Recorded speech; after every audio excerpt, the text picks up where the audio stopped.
It's time for the Douglas Coleman Show. Mr. Smooth and Savvy is joined by guests from all walks of life, from the entertainment industry to authors to political and social commentators, the famous and not so famous, the controversial and the light and fluffy. We have it all. Now, here's Douglas Coleman.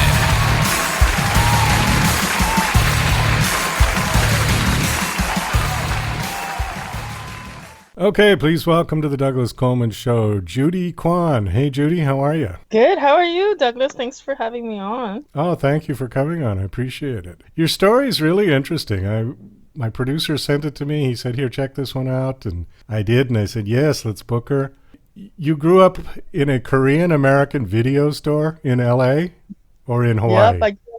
Yep, I grew up in K-Town. We call it K-Town. Oh, in K-Town. K-Town. Okay, I know where it is, yeah. Yeah.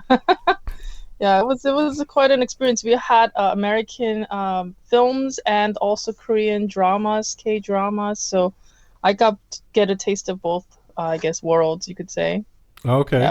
So you were born and raised in Los Angeles. Your parents were Korean immigrants. How old were your parents when they came to the United States? Well, my mom was already here. She's like 1.5 generation. I don't know how you exactly coined that. 1.5?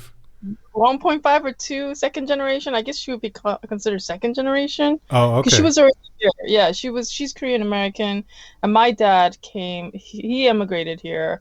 I want to say probably in his late 30s, early 40s. But he didn't really immigrate here for financial prosperity or anything like that. He was kind of a wild cowboy loving kind of a adventure seeker, and he came out here for adventure because we were actually from a pretty well-to-do prestigious family in Korea, so we were pretty well off over there. So he was just on an adventure, and he came out here, met my mom, and they had me.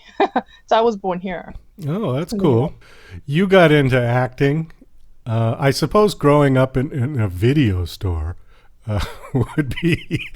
it'd be almost impossible not to get into acting, or at least to be interested in film and television and all that. Yeah, because you'd be surrounded by it.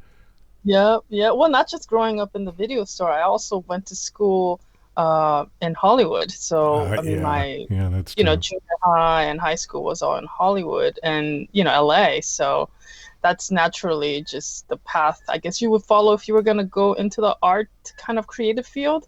That's like the one that's the biggest industry here. Should I say? Yeah, film, music, or life coach seems to be the three.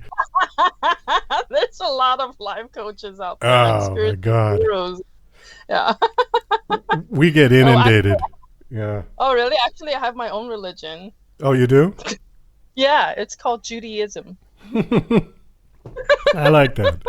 Okay, so you started studying acting when you were 17, it says on your bio, and then after 5 years of acting training, wow, that's a long time, you went on to a successful commercial career. Now, when you say commercial, you mean doing commercials, right? Yeah, exactly. A bunch of advertising commercials, nationals. I was like the face for all the financial institutions, tech, whatever you could trust your money with.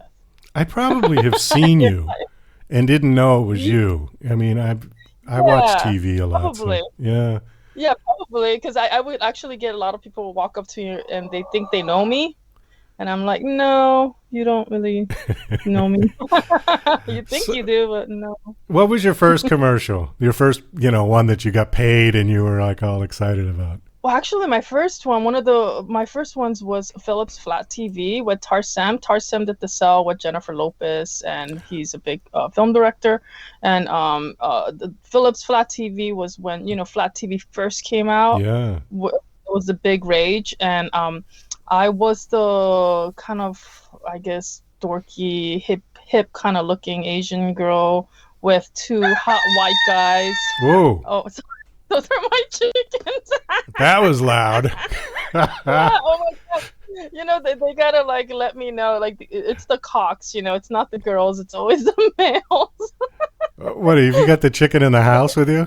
Yeah, well, I was telling you earlier, I'm in Kauai right now. Oh, so the house is farm out here. House is wide open, right? Yeah. Yeah, and the chicken's free ranging, so that means they're taking over. Oh, that was funny. I think we'll leave that in. Definitely leave that in. Yeah, you'll keep hearing them because they're a nightmare actually. Like free ranging doesn't mean like they're they're happy, but they terrorize me all day basically. Yeah, so what was I saying? Oh yeah, the Philips Flat TV. Top white guys, and they were the ones helping me move the flat TV into this cute little actually it's significant architectural house in Venice Beach because it was shot in Venice. So it was a commercial that got very well recognized, and I think it won a lot of awards, and that kind of put me on the map for all the future advertising that I did.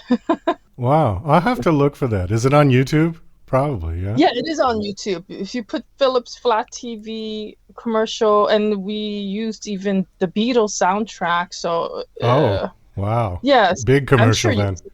Yeah, it was a big commercial. Yeah, you've seen it. I know what it costs to use a Beatles song, if they'll even let you, because I'm a lifelong musician as well as doing this show. And so, yeah, if you're using Beatles, you're in the big leagues. Definitely. Yeah, I'll check it out. That sounds cool. All right, so you did that. And is there a real issue about Asian actresses or Asian actors? I mean, is there a lot of, I don't want to use the word prejudice or bigotry, but is it more difficult? I mean, are people just not as receptive? Yeah. Yeah, definitely. I mean, I'm not going to go into the whole detail of the whole system of, everything, which is, systemic racism. Right. But just within the industry itself, it's just that the Asian Americans are having a really hard time getting any visibility. We're like the lowest percentage of, not the lowest because I think Native American, Native Indian Americans are the worst. I mean, I don't even know what their percentage is, probably like 0.2 or something like this. It's mostly probably The Rock, the actor, The Rock. Dwayne Johnson? Yeah, Dwayne Johnson. It's probably mostly Dwayne Johnson getting all the work. So he's probably the 2%, Is he Asian? Yeah, he's a Pacific Islander. Sorry, I didn't know that. Okay. Oh yeah. He's I think Hawaiian or Polynesian. He's Pacific Islander. Oh. Yeah, he's considered Asian, so like he would take up that box in the industry of Asian representation. So. I always thought he was half black, half white. No. I think okay. All right. Pacific Islander. Yeah, The Rock. Okay, that's cool. Yeah, I could be wrong. Now you're putting doubts in my head. Should I get this cock off of me? Like he's not off of me, but off of here. Because let me know if he's getting too loud. Well, he's getting too frequent. I think. Yeah, he is. Right. Let me 1 second. Let me get my son. Yeah, once or twice it was funny. Then it started to wear off. So we don't want to have the chicken through the entire interview, I think. I know. Like I was just saying, they're just terrorizing me all day long. It's just me constantly chasing them off, because they just go poop everywhere, Yeah, I don't think they're that easy to train, are they? No, they don't listen. That's the problem. Okay, so... Well, I know Bruce Lee certainly had a lot of issues with that. In fact, he was so stereotyped or discriminated against that he left the country and went back to Hong Kong to do his films. And then he built up such a huge following in Hong Kong that Hollywood came to Hong Kong and sort of begged him to come back. That's the advice I give all the starting off Asian actors here is I say, just go to Asia and make it over there, because Hollywood will go to Asia to look for you anyway. Because if you've noticed, like a lot of the awards that's being given right now and accolades that's happening is for Asian projects in Asia and Asian actors they bring over here to play American roles, a lot of it. So there's a big difference between Asian and Asian American, and I think a lot of people are still confused about that because there's not a lot of representation of Asian Americans. And Asian American experience is very different from Asian experience, and also it's Asian Americans being not represented because we're Americans, but that happen to have an Asian face, and so our stories are not being told. There's, I think, few projects now coming out that's kind of addressing that, but I mean, it's like, you could count it on one hand. So that's how much visibility or invisibility that we have right now. So I think there's a big lack of stories being told from the Asian American perspective. Well, I think that's interesting because when you say that, the difference between Asian and Asian American, when Hollywood casts for an Asian, do they typically want somebody who, to put it bluntly, just got off the boat? And they're not looking for somebody who, speaks perfect English and is culturally American? I don't know what it is, but I mean, they even did that a couple times where was a Harriet Tubman. They went and cast a British black actress instead of a black American. I don't know what is going on, but like, I don't know, like they need to exotify or like make it like it's some some precious thing that's not, if because I guess like if you're American you're not, but if you're not from America, you're going somewhere outside of America to get these actors, and all of a sudden they're exotic, more valuable. I don't understand it. I have a feeling it has something to do with the systemic racism, where they don't give the people that are here in America enough credit or enough value. Well, I think you could be right on that. Hollywood is Hollywood has a very hypocritical view when it comes to race. Because on the one hand, they're out on the front lines of equity and all supportive of every cause for racial equity and justice in this country. And yet at the same time, when it comes down to casting, they're not. Well, it's not just casting, it's also behind the scenes. I mean, if you go behind the scenes in the industry, it's run mostly by, by whites. The white face. Yeah. They it's not very diverse, Yeah. The one Asian actor that has, I think, sort of broken through that is John Cho. John Cho and Steven Yeun. Steven Yeun, I love Steven Yeun.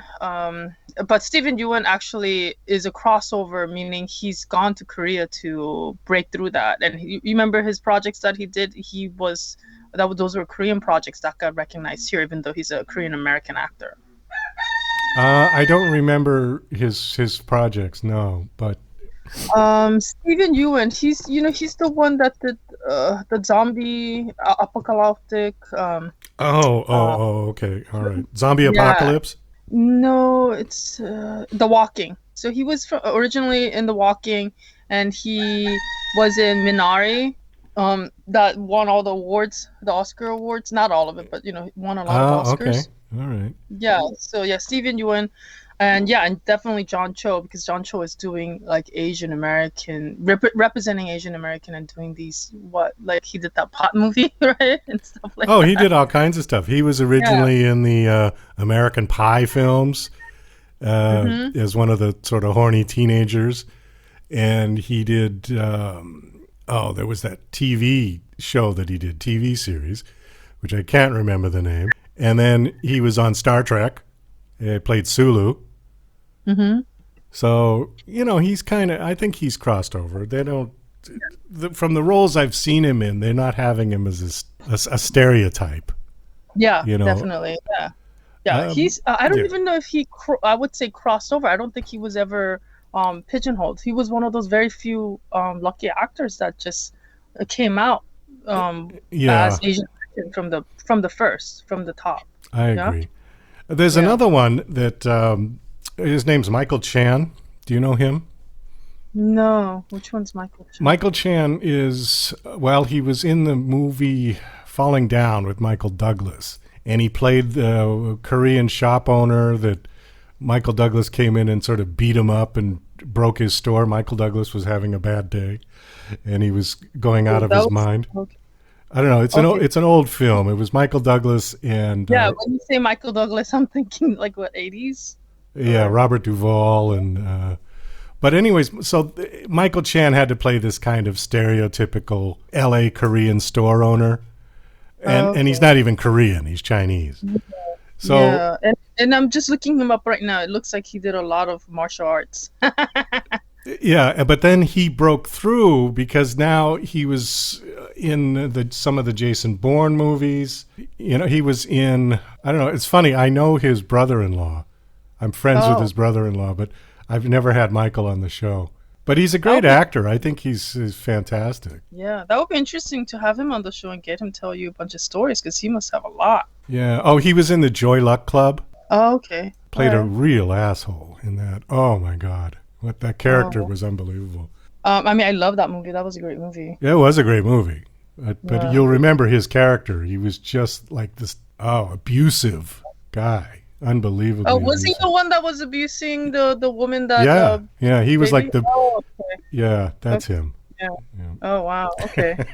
Yeah. So that was like the last film that we had before this Crazy Rich Asians. Or was it Crazy Rich Asians? Yeah. That was like 25 years ago or something crazy like that. That was the last Asian American film that we had before is it the Crazy Rich Asians that got all the, because that was the second film to come out after 20 years. That's somewhat Asian American, but not really because it takes place in Singapore, doesn't it? I think so. Yeah. Yeah. That was the one that won the Oscars, though, right? Yeah, I think it won a bunch of awards. I'm not quite 100% sure what it won, but I know it was very. It broke box office and it made a lot of money, so it's kind of opened doors for more Asian projects or Asian American projects. Well, let's talk about your film. This a film or is it a TV show? It's a web series. It's 10 series. episodes. Okay. It's 10 episode web series called Milfriend. That's Mother I Like to Friend. It's a comedy. It's scripted comedy, and it's on Hoo Ha Ha, which is Elizabeth Banks' comedy platform for funny women. And it's about crazy ass moms, I guess. Did I just say that? It's okay. Crazy ass moms in gentrifying Venice Beach, where culture, class, and why am I blanking? It's my own show, right? Oh my God. It's just been like, it's still too early for me right now. Yeah, it's pretty early in Hawaii. Well, that's all right. Hey, listen, I've written a lot of songs, and half the time when I sing them, I can't remember the lyrics. So it's not a big deal. Right here, let me do that one more time here, and I'll read it for you this time. Okay. Okay. So it's a comedy about crazy ass moms in gentrifying Venice Beach, where class, color, and cultures clash. So it's about gentrification and it's about intersectionality. It has it's like an ensemble piece where it has different bubbles of lives, because I've noticed a lot of people kind of stick with people that they're comfortable with, which kind of also act like them and look like them, dress like them. I don't know if you've noticed that. It's an observation of mine. So then I've made these subgroups that I've noticed in Venice Beach, California, and I have them leading their lives and crashing into each other, where the funny and the comedy comes from. Because and also being having moms and childhood and having babies with all these different kind of cultures clashing. I just thought there'd be a lot of room for comedy. Oh, well, the cover looks funny. Is that you, or is that someone? Who is that on the cover? Which cover are you referring to? Your show cover, your poster. Oh yeah, that's me. That's you. With the smoking the weed and the baby and the weed and the baby and one on the way. Yeah. Yeah. Yeah, great picture. Great picture. Oh, thank you. It's just my sick sense of humor. Oh, I love it. No, I think this is going to be fun. So, is it out or is it coming? It's out. It's on Hoo Ha Ha. That's Elizabeth Banks' platform, like I said, and then also you can find it on my website, which is yomamarice.com, because I go by Yo Mama Rice because I'm a mom and I like rice. Yo Mama Rice. Yeah, I'm gonna watch it. I'm laughing already. Yeah, I have kind of a twisted sense of humor. I love like it. Family Guy. I like kind of that kind of comedy. So, No, I like your sense of humor very much. So I'm definitely going to watch this. This looks great. Well, we're kind of running out of time. Is there anything else you want to bring up? Any other projects on the horizon? Yeah, well, I'm right now I'm developing a lot of projects. I'm writing a lot, so it's just been I guess a lot of just typing on the computer, and that's a whole deal just in itself, And then I did another project in between when we were editing and getting this project released. I did a project called Heal by Create, which was just a small interview docuseries that I did where I went and interviewed creatives and healers and asked about how they dealt with or had any tips about PTSD, stress, and anxiety. And then we made something creative together. So that piece is also on my website, yomamarice.com, if you wanted to get some tips on how to deal with PTSD, stress, anxiety, all that good stuff. Because I'm like, when this whole Trump came into office, not to get all political, I kind of saw the writing on the wall because my dad's a narcissist. So I was like, okay, we're gonna be in for a ride. So I kind of saw it coming. Yeah. Thanks so much for coming on. This was a lot of fun. Oh, well, thank you for having me, and sorry about the chickens. And that's all right. I have to keep this cock under control. All right. Well, thank you so much, Douglas. You're listening to Mr. Smooth and Savvy right here on the Douglas Coleman Show. We'll be right back after these commercial messages. Douglas Coleman's Don't Do a Podcast is a dryly humorous rant about Douglas's pet peeve, the unrelenting torrent of podcasts hitting the web on a constant basis. As technology has put podcasting within the reach of anyone, many wholly unqualified people have taken the plunge. This witty polemic tries to persuade them from broadcasting their drivel using Douglas's brand of sarcastic humor. Now on Amazon, only 99 cents. DJC Music and DJC Productions are pleased to announce a brand new website. We have started a listing website for radio show hosts as well as potential show guests. This is a meeting site where hosts and guests can come together. Show hosts can list their show and types of guests they're interested in booking.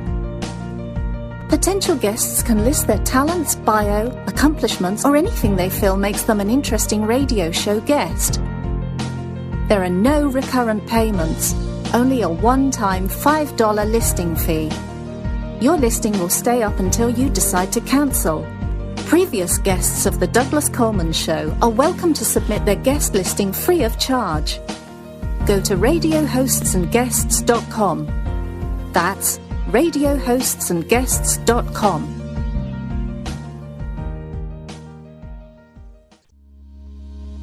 Love coffee, huh? But wait a minute. It seems like every time you finish a cup of coffee, you get all of these side effects along with it. Heartburn, indigestion, upset stomach, acid reflux. As the world's first and only organic acid-free coffee, Tyler's Coffee is able to provide a healthier option in the solution for more than 100 million individuals who have sensitive stomachs or suffer from acid-related modalities. This is Tyler's acid-free coffee. Coffee without the consequences.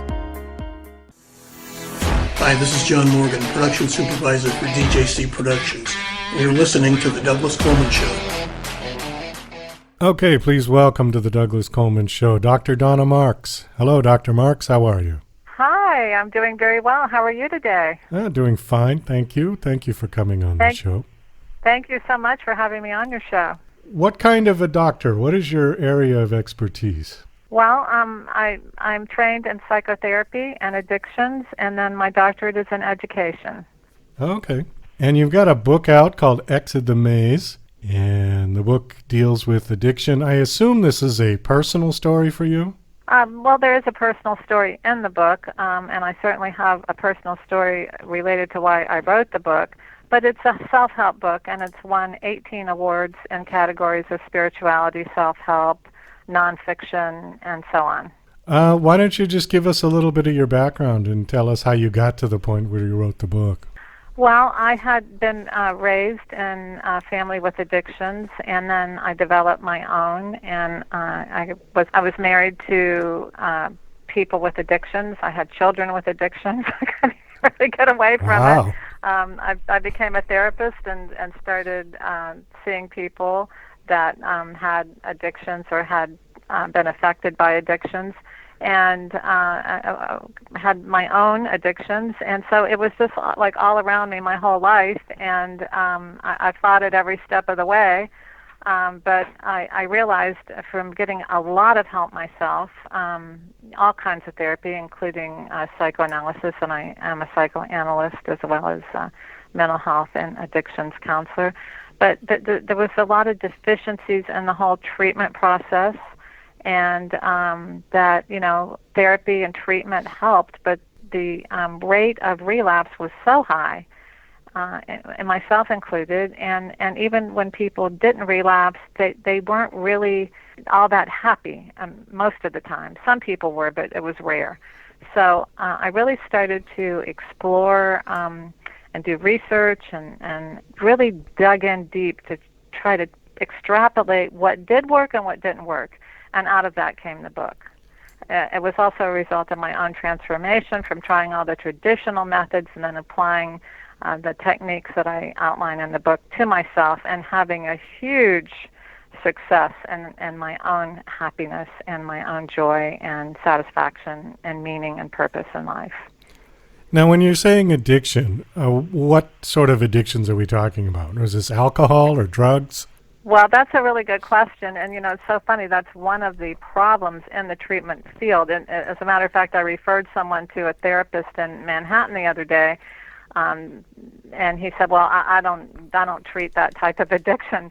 And so that's one of the big problems in the field. In my opinion, there's only one addiction, and that's why the subtitle of the book is "One Addiction, One Cause, One Cure." And the one addiction is that empty feeling inside, that void. I call it the invisible hole. And it's trying to get fixed. It's trying to get filled up. And so in addiction, we tend to use something to try and cover up that emptiness and get that feeling that's missing. Oh, I see. Okay. So the actual specific addiction is sort of irrelevant as far as the book is concerned and as far as you're concerned, right? As far as my treatment procedures, yes, and they're different because right off the bat, I say, I'm not really interested in whether you gamble or you're addicted to porn or alcohol or whatever. I'm interested in you understanding that there is a void there. And they always say, oh, yes, there's no doubt about it. And, you're trying to fill that. You're trying to, you're bored or you're empty or something's missing, and you're trying to fill that. So that's a totally different treatment approach than, the typical methods of either, we'll just do enough therapy and it'll just go away, which it doesn't, or we'll put you in treatment and you'll be abstinent and go to meetings and that'll do it, and that's not enough either. So we start there. That there's that one, and then the second step is to, how to heal that void and how to understand why it's there, and that's where the therapy is helpful. The one thing I was going to say, though, is with certain types of addictions like gambling or sex or eating, and I see you have even got shopping here on your list, don't have physical withdrawal symptoms like drugs and alcohol could, or even smoking. I mean, my father had issues with alcohol, and when he came off of alcohol, he had to go into a hospital, and they kept him on lithium for months to wean him down from the alcohol. But with somebody who had like a shopping addiction, what do? I mean, you can't lock them in the house and take away their credit card, right? Right. Well, some addictions you can't just stop the behavior. You can't stop eating. You still need to go to the store. You still need clothing and things like that. Right. Yes, it is different, but the psychological components are not different. So it's a matter of, again, addressing that emptiness. Like, why are you eating the food? Are you eating the food because it's a healthy meal and you want to nourish your body and you're coming from the place of self-love? Are you doing it to get something, to get that high, to fill up that empty feeling, to replace that emptiness with the endorphins that get released when you eat the food, or that hit of dopamine that you get when you're buying that thing that you want. So teaching people how to differentiate between healthy versus unhealthy, which I call it, addiction versus self-love. Is there a gene that is passed on from generation to generation? We call it an addiction gene. Yeah, that's the the chicken or the egg, and I think that people that are raised, have the genetic predisposition, who have family histories of addictions, are more likely. But I've never heard that they've identified a gene that says you have to drink, smoke, do porn, do drugs, gamble. I mean, I've never heard them identify such a gene. And they say, it's a brain disorder, but I say the baby's brain is generally perfect unless there was something that caused some type of brain trauma, like an addicted mother. But I say that babies are born perfect, and that my opinion is that by watching other people engage in addictive behaviors or through experimenting, that's how it starts. So you think it's nurture more than nature, addictive qualities in people? I think it starts off that way, and then what happens, though, is the brain definitely becomes damaged through overstimulation. Whether you're putting drugs and alcohol in there, that's certainly worse. But over time, just from having that, the addiction starts off like in the mind in a ritual, and it's a ritualized experience before the person actually engages in the behavior. And that releases all kinds of chemicals in the body. And when they can't get that drug of choice, whatever it is, there's a lot of anxiety, a lot of fear, and all that's attacking the organs and the brain. And so the brain does become damaged and disordered, either from substances or just from all the chemical releases in the body. There's no doubt about it. Well, why is it then that two people could do the same sort of behavior, and yet one would become addicted and one wouldn't? Well, that could be because one person has that void, that invisible hole, and the other person is not getting the same reinforcement because they don't need it. They feel good about themselves. And so they're not inclined to want more once they start doing it.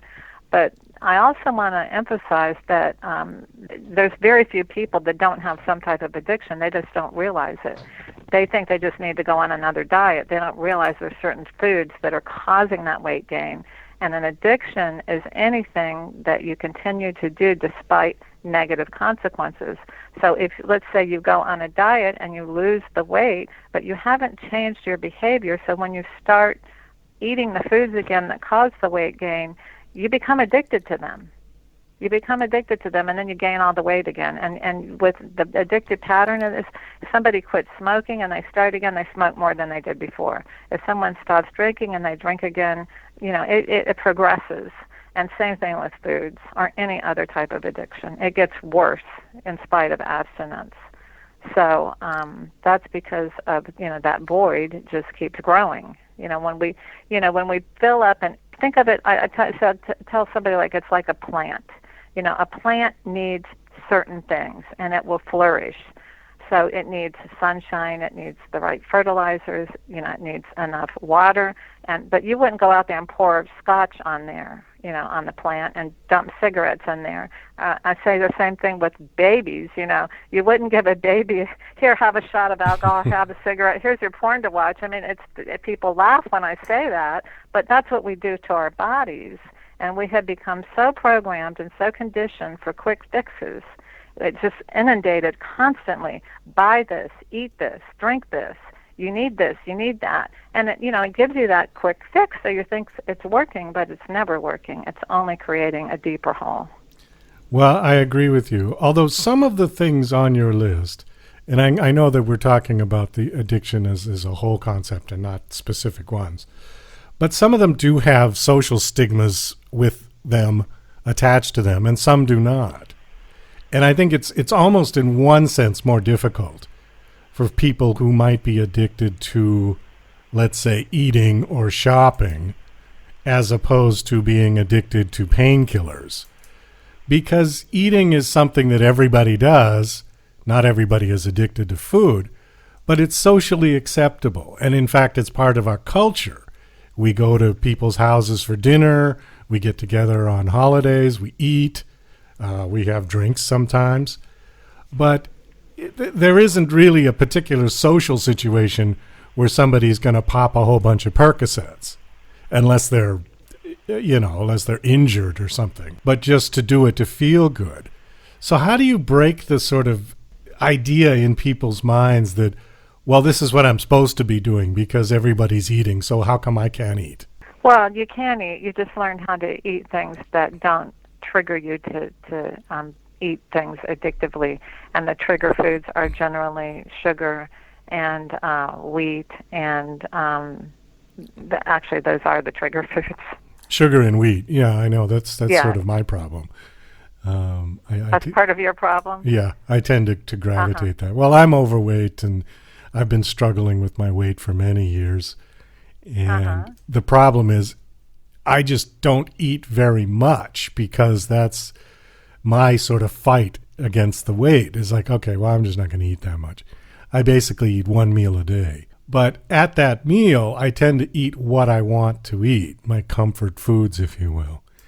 And I haven't put on any more weight, but I'm not losing. So the idea of switching off to, I don't know, plants and tofu, I mean, it's okay. I don't mind that food. But I can't seem to get there in my head. Well, it would never be healthy to switch off to plants and tofu. That's never what I recommend.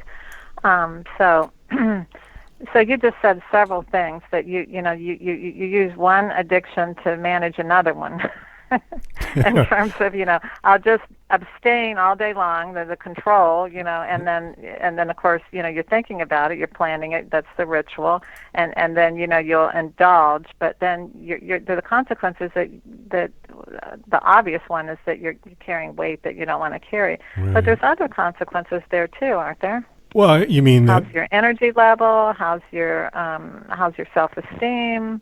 How do you feel about yourself? Well, I'll tell you what, that's the interesting part, is that even though I just turned 59 years old and I'm overweight and my hair's starting to recede and I'm turning well into a late middle-aged man, in terms of my self-esteem, I feel better about myself now than I did when I was 20 and when I was thin and when I was cute and well, that's wonderful. That's wonderful. Because it's internal for me. Because I look at the 20-year-olds now, and I go, God, was I like that? I have much more respect for myself, and I look in the mirror and go, okay, but it doesn't bother me. It doesn't really affect me. In terms of my physical health, aside from being overweight, I'm perfectly fine. My blood pressure is normal. My cholesterol is normal. My blood sugar is well normal. The doctor told me that I would probably never develop diabetes. And, so if my only issue in my life is that I'm overweight, kind of on the scale of what other people deal with in their life, I think, well, if that's it, if just I'm fat, then I don't think of it as such a horrible thing. I mean, particularly in America, we tend to be the fattest culture on the planet.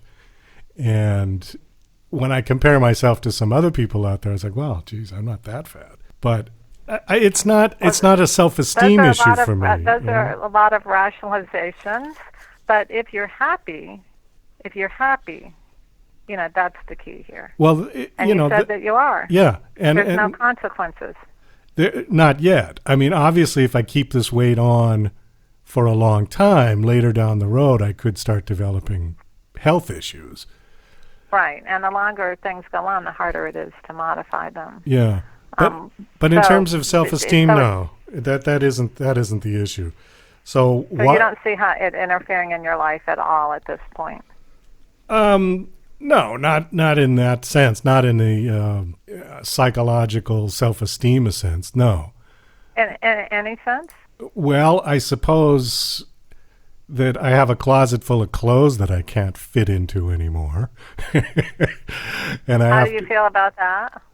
Well, I sort of rationalize it by, well, maybe it's time to get rid of those clothes and we'll give them to the Goodwill and I'll go buy new clothes. Right. It's kind of like someone who gets their first DUI and they go, well, that's okay. I wasn't wanting to ride a bicycle anyhow. That's a good analogy. I don't need the car. Look at how much money I'll save on insurance and car expenses, and I can buy more to drink. I just look at it as, like I said, if that's the only issue I've got, then I'm happy. Because there's a lot of people out there dealing with a lot more. If you're happy, you don't need to fix it. But you want to ask yourself, am I being honest with myself? Is this in any way interfering with my personal life, my social life, how I feel about myself? Because the last part that's really important in my book is, the cure for addiction is it a substitute for love? Are we getting that good feeling from something rather than from within? Well, I don't feeling really whole and complete, and that we're taking good care of ourselves and nurturing ourselves and loving ourselves. I mean, I've had this conversation with other people who have said that they thought they were happy, but then some traumatic event happened in their life that completely changed their life. And they said they were much more happy after that event, after they got through it. Like somebody died or there was an accident or something awful. So I don't know. I don't know what's going to happen tomorrow. But as far as right for the moment, I mean, I've been happily married for 15 years. And beautiful. There's a lot of love. We're best friends. And that's wonderful. We have our own things that we do, but then when we have our together time too, and it's comfortable. I suppose if this is a fault or a downside or a negative, I am very complacent, and I'm happy with my work. I'm happy with my home life. I'm striving to build up with the show and do things and move on with it. But at this point in my life, I don't have children, and I'm not looking to impress anybody. I'm not looking to start a completely new life at 60 years old. Well, the only reason to ever, change or do anything is because it's for you, never any other reason. And if you're content and happy, then there's nothing to fix. Yeah, that's why I just don't. But at the same time, I don't want to get to be 400 pounds and have to be lifted out of bed with a crane. So right. I do have to watch it. I got to try to be careful. So I do what I can. But I know there's a lot of people out there who are just really struggling with all sorts of addictions, and I think it's a progressive thing, and it starts with, it has, like any illness, it has early stages, middle stages, and late stages, and if people recognize, and that's part of what I'm trying to do, is enlighten people about what addiction is. And it is an illness, and the sooner we intervene, then the easier it is to just be free from it. And so, what happens is that when we replace the addiction with a healthy behavior and we replace it with self-love, all of a sudden we're just not interested in doing that to ourselves anymore. It just doesn't feel good anymore, and it's just something I used to do. It's not like a struggle not to eat that particular thing or not to drink or not to smoke or, all the other, you can go down the list. I've had just about all of them. It's just not a struggle anymore because I'm not, instead of doing that, I'm doing things like on your show. And helping people and enjoying and being grateful for nature, and just I'm taking in so much wonder and awe and joy and sharing that with others that it's just like any bad relate it's something I love so much, like drinking champagne or smoking pot. It's just like, ew, why would I want to do that anymore? So that's the approach I take, and I unfortunately I don't have much more time, but that's the thing here. It's like I don't have to settle for waiting until something bad happens. I just don't have the desire anymore. It's just gone like any other bad relationship. What I was going to ask you, do you actually counsel people one-on-one? Do you do any kind of therapy, or is it just? Yeah. Yes. I have a full-time practice. Oh, okay. And, okay. what I do now is I just work with only mental health and addictions, and then I do very intensive work with people. I have a concierge practice where instead of going away for treatment, I work with them intensively. I'm available 24/7 to them, and teach them basically how to bond in a healthy way with themselves and others, and to get connected to the reason that they're here and to fulfill their purpose, and replacing bad mental health habits and addictions with self-love. Well, that's great. What I do, and I love it, and I'm busy, and it's wonderful. I really, really, it's just a whole different shift in perception to how I used to be, and including my practice and what's going on now. It's really wonderful. Well, that's great. I'm glad to hear that. My guest is Dr. Donna Marks. Your book is called Exit the Maze. How long has the book been out now? Yeah, it's been out about a little over a year. Okay. How's it doing? Oh, it's doing very well, and fortunately, people like you have had me on the show, and that always helps because I really want. We have a movement, and I'm affiliated with some education centers, and all. So we really want to get this message out that that we don't have to be in an addictive world anymore. There's a better way, and a much healthier way.